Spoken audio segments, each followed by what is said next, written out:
Assalamualaikum Bu. Waalaikumsalam. Silakan masuk Mbak. Gini. Silakan duduk. Kalau boleh Ibu tahu dengan Mbak siapa ya? Nama saya itu Novi. Saya kesini tuh mau minta saran atau konseling sama ibu.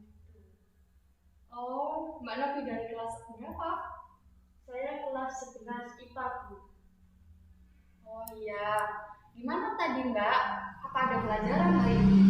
Kalau pelajaran sama ada Bu. Itu pun kan sekarang pandemi ya Bu. Jadi kegiatan belajar mengajarnya itu pakai Zoom. Terus yang ditampilkan itu PPT saja Bu, ada hal yang menarik buat belajar gitu, jadi mas-masan gitu.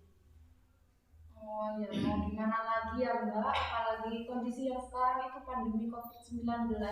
Jadi nggak memungkinkan kita untuk melakukan pertemuan tatap muka proses pembelajaran hari ini. Ya memang apalagi ada kebijakan baru tentang PPKM itu Mbak, pembatasan waktu. Kita nggak bisa, dari sekolah juga kan kebijakan tidak boleh mengadakan tatap muka. Kita harus tetap stay safe, stay healthy ya Mbak. Gimana? Apa Mbak Novi pernah mengikuti pelayanan konseling sebelumnya Mbak? Belum pernah Bu. Kalau di sekolah itu kan ada WK ya, bimbingan konseling. Terus di sana itu bukan dibimbing atau dikonseling Bu, tapi dimarah-marahin. Oh, begitu. Baiklah. Ibu akan menjelaskan apa itu konseling terlebih dahulu ya sebelum kita melaksanakan proses ini agar Mbak Novi itu tahu apa itu konseling. Nah, dalam konseling itu adalah proses bantuan profesional yang diberikan seorang konselor kepada konseli, di mana agar konseli ini mampu untuk menyelesaikan masalah yang dihadapinya.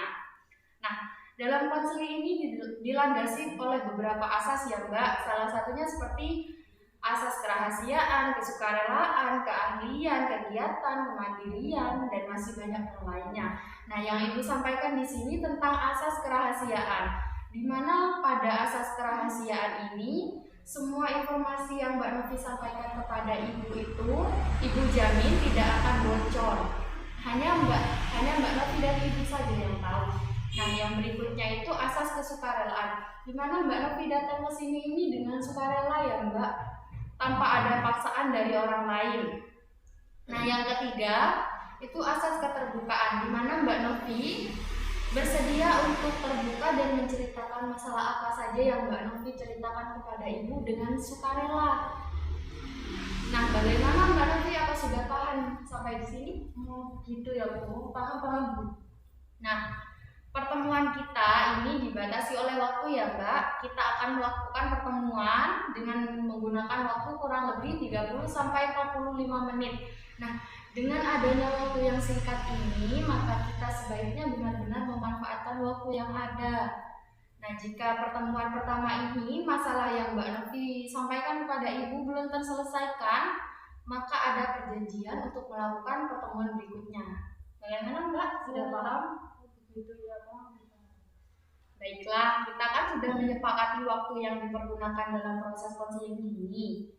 Nah, sekarang coba Mbak Novi ceritakan dulu masalah apa yang Mbak Novi hadapi.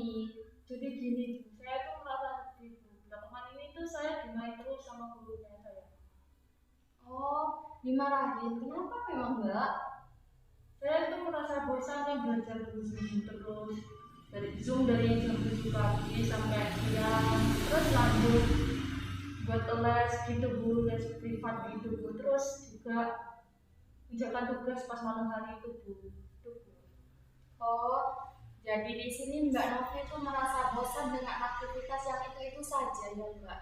Oke Bu, saya tuh bosan Bu. Saya lebih milih tidur daripada menjalankan tugas Bu.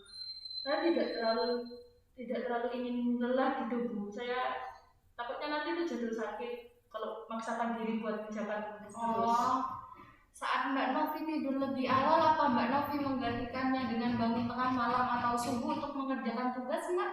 Enggak Bu, saya tidurnya tetap teratur Bu. Bangunnya seperti biasa? Seperti biasanya. Oh, jadi meskipun tidur lebih awal itu Mbak Novi tetap bangun seperti biasa dan tidak mengerjakan tugas ya? Iya Bu, saya tahu sih. saya gini nih kayaknya salah gitu Bu. Tapi gimana lagi Bu, gini nih merasa nyaman kalau udah menjalankan tugas gitu. Ya saya sadar sih ini salah, tapi ya gimana lagi, sebentar lagi saya juga ujian kan Bu. Nah, Mbak Novi tadi mengatakan Mbak Novi itu harus giat belajar untuk menghadapi ujian. Tapi sisi lain itu Mbak Novi merasa lebih nyaman tidur lebih awal dan tidak mengerjakan tugas. Mungkin Bu, saya bingung harus bagaimana gitu. Saya takut gagal ujian gitu Bu. Lalu, nah ya saya butuh motivasi buat saya rajin belajar gitu Bu. nah Mbak Novi butuh motivasi ya yang bisa membuat Mbak Novi untuk rajin belajar. Nah, karena Mbak Novi itu takut gagal akan ujian ya. Mungkin Bu, kalau saya begini terus kan saya nanti gagal dalam ujian. Jadi di sini Mbak Novi itu merasa tertekan dalam menghadapi ujian. Mungkin Bu, saya takut gagal. Kalau saya gagal kan nanti orang tuanya saya pasti akan marah sama saya dan teman-temannya saya nanti jauhi saya. Ibu mengerti dengan perasaan Mbak Novi berdasarkan cerita yang Mbak Novi katakan. Mbak Novi itu bosan belajar karena jadwal belajarnya itu aja, jadwal belajarnya terlalu padat. Tapi Mbak Novi juga sisi lain itu Mbak Novi merasa takut gagal ya. Iya Bu, dalam ujian. iya Bu. Karena tidak tahu harus bagaimana agar semangat lagi. Betul begitu Mbak? Iya Bu, betul begitu Bu. Oh, Ibu paham dengan apa yang Mbak Novi ini alami sekarang. Pada dasarnya memang kita akan mudah bosan ketika menjalani aktivitas yang itu saja. Apalagi dengan umur Mbak Novi yang sekarang ini. Mbak Novi itu lebih suka-sukanya coba hal baru ya yang menyenangkan. Memang orang-orang biasanya saat weekend, saat libur itu lebih suka untuk memanfaatkan waktu untuk jalan-jalan, main dengan teman untuk menghilangkan rasa penat dan aktivitas yang membosankan, Mbak. Oh iya juga sih Bu. Nah, coba Mbak Novi di sini pikirkan hal-hal apa saja yang bisa membuat Mbak Novi itu kembali semangat untuk belajar. Biasanya saya itu kalau gak mendengarkan musik, ya jalan-jalan sama teman-teman saya kayak ke pantai atau ke bukit gitu kan Bu. Atau diajak nonton di bioskop sama teman-teman gitu. Nah, Mbak Novi di sini sudah tahu hal yang membuat Mbak Novi kembali semangat. Jadi apa rencana Mbak Novi untuk selanjutnya untuk menghilangkan rasa bosan dan penat saat belajar? Saya tuh pengennya bisa ngatur ulang jadwal belajar saya dengan baik. Rencanakan jalan-jalan sama teman-teman saya saat weekend gitu Bu, atau liburan gitu. Minimal ya 2 kali sebulan atau sekali juga mendengarkan musik saat belajar atau gimana gitu. Bagus.